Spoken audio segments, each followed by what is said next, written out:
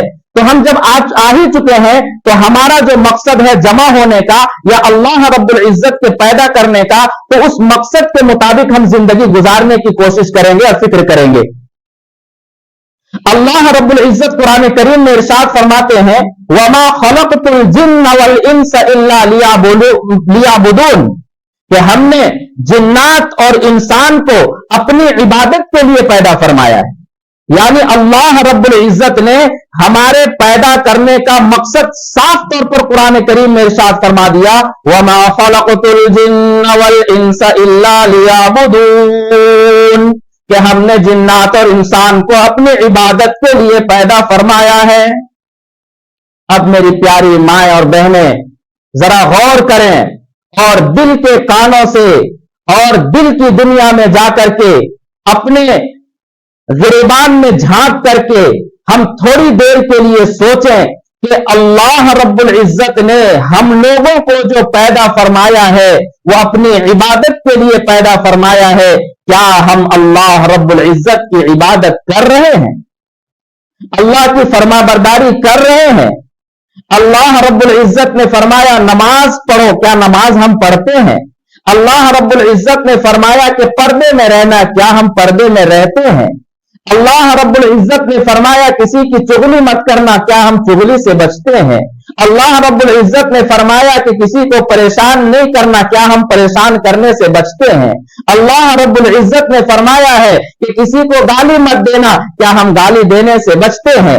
اللہ رب العزت نے فرمایا ہے کہ میری فرما برداری کر کے اگر آؤ گے تو ہم جنت عطا فرمائیں گے، اور اگر میری نافرمانی کرو گے، میری مانو گے نہیں، تو اللہ رب العزت نے صاف ارشاد فرما دیا ہے کہ ہمیں تمہاری کوئی ضرورت نہیں ہے، دنیا میں بھی تمہیں تباہ و برباد کر دیں گے اور آخرت میں بھی تمہارا کوئی حصہ نہیں ہوگا، بلکہ جہنم جہاں پر آگ ہی آگ ہے، ساتھ ہی ساتھ ہے، بچھو ہے، وہاں پر اللہ رب العزت ہمیں اٹھا کر کے پھینک دیں گے.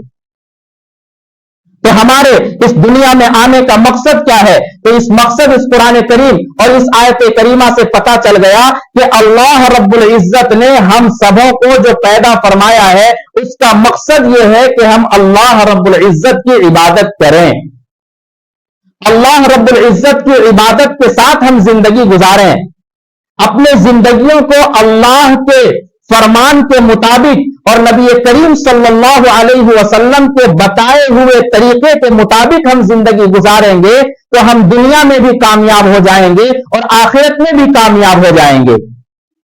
لیکن